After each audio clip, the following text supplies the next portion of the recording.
So we are gonna show you how to put a canoe on your head. Which one are you doing? Oh, you're not doing the big one? Well, in a minute. Oh, right. Warm up.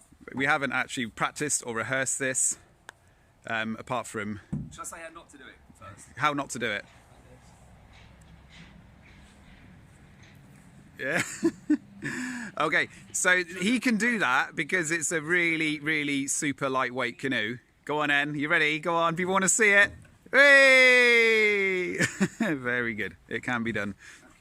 Okay. So that's how not to pick up a canoe and throw it in the air and catch it. So we're going to show you now, you know, for those of you that may own a slightly heavier canoe, how to do it. You roll it on your knee, you flick it up and onto your head. Well done. Can you wave? Yeah, I can wave.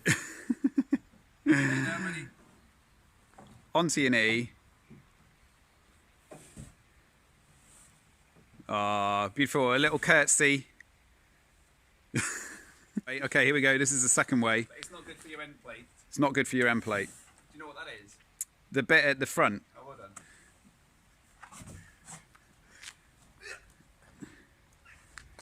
done. Walk it along till you get to the fulcrum, which is the middle bit, and tips back. Ta-da! Oh, I'm going to turn around because you can see that way. Very good. And then drop it down again. Walk back. I like this way. This is my preferred way. I know what you're saying about your knackery your ends, but you know, you just got to be a bit gentle with, haven't you? You'll be all right. Right, I can that do. Cool. Right, that's how to pick up your canoe and portage it.